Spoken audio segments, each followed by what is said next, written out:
Hey guys, my name is Miles, and today I'm going to attempt to review the new Shane Black movie, The Nice Guys.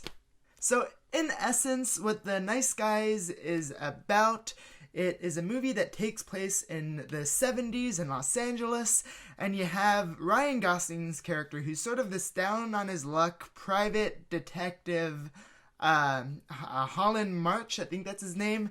And also, on the other hand, you have Russell Crowe's character, which is a hired enforcer. He operates outside of the law. He brings justice on people that are creeping out girls, and he just gets paid to basically beat people up. And that's Russell Crowe's character. But anyways, they must work together to solve this case of a missing girl named Amelia and an apparent suicide of a fading porn star, Misty Mountains.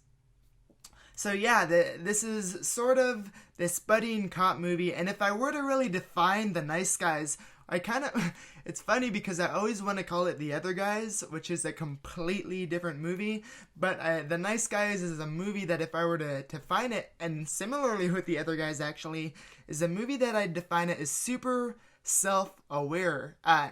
In essence, it's sort of this homage to 70s action filmmaking, and with Shane Black directing, Shane Black and Anthony Baragozzi, this is Anthony's writing debut, with them writing it, and the editing, and the cinematography, and even just like the sound and everything about it, the music, everything is in its way paying homage to 70s filmmaking, but it doesn't get strangled down by that as a gimmick. It's just there, and it's so much fun to see. I mean, it's so self-aware, and on top of that, the cast is just, the chemistry between Ryan Gosling and Russell Crowe is just like so good. The chemistry is amazing, and the thing with action movies that so many people don't understand is that while action is fun and action is exciting, the thing that gets us involved with the action is investing in the characters. And in action movies, you don't want to overboggle people with too much backstory. You got to find that right exact sweet spot where you can have a little bit of backstory and a little bit of, I'd say, presence, and you just get great characters. And I think presence in action film is the most crucialist thing, and Ryan Gosling and Russell Crowe, they have it. I mean, Ryan Gosling, his timing is so perfect. He's just a bumbling, he's a jerk, he's an idiot, but you just love him anyways. And Russell Crowe, this is a role that I haven't seen him in before, but on top of his timing, he's just so cool. I want him to be my dad. I have a great dad, but Russell Crowe is awesome too, and it was so good. If there's anything I would really compare it to, and not that, besides just this idea of tone, just solely on tone, I'd compare it to Guardians of the Galaxy, in the sense that these characters, while they're all despicable, they all have a great sense of humanity to them. And honestly, it was given through this character that I wasn't expecting at all.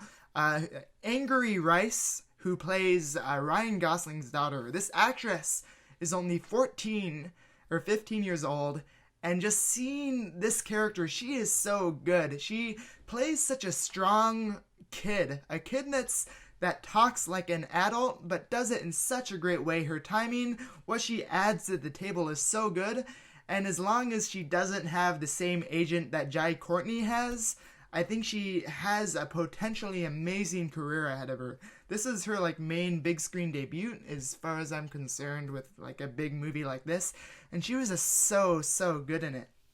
And with that, it just adds this fresh angle that while they have the violence, you have the action, you have all the stuff in this budding cop movie, there's such a great sense of humanity that I haven't seen in a movie like this before. And that's just amazing. There's also a good level of world building. There were some issues with world building that I'll get into in a little bit, but for the most part, they set up this sort of rich universe with stuff going on that I'd really like to see. On the negative side of things, let's see. I'd say that the villain is super underdeveloped. I'm not going to pinpoint who it is because it's sort of a spoiler, but I'd say their presence is there, but it's just a tad underdeveloped. I would have loved to see a little bit more of that. And on top of that, the biggest thing that really, it wasn't the movie itself, but it was the marketing for it. The trailers are amazing, but they gave away so many of the best moments in the movie, and that you're able to piece together so much of the plot because of the trailers, which is a bummer because the movie is great and it works on its own, and once you kind of get into the swing of things, you kind of get swept up in it and the sense of yourself forgets about it. But for like the first third of the movie, I was sort of waiting for all these certain beats to happen because the trailers gave so much away. And another thing that I would say I did notice was there was one, I'd call it more of a back and forth in a scene that did world building, but I think did it a little too much in the sense that it was like, oh, you're gonna get a sequel, because I know I'd really love to see another outing with this because it was so good, and they did set up a great dynamic, but I think these action films are done well with, I guess, similarly to the original Star Wars, where they set up the possibility of the sequel, they set up the dynamic, but they don't shoestring any sort of plot that the sequels will have. Because if the sequel doesn't happen, if it weren't to happen, there will be things that you'll never get to see play out. So there were some things that were a little forced in that way, but overall this movie was so good. It's probably in my top 3 movies of the year. Just Shane Black is becoming a directing star. His stamp is known on everything from Lethal Weapon to Iron Man 3 that he touches in a great way. I would give it, if I were to give it a score, I would give it a 4 out of 5.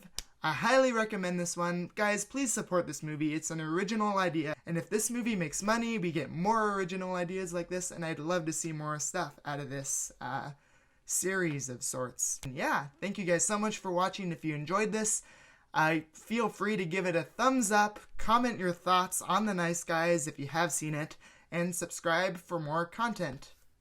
Bye guys.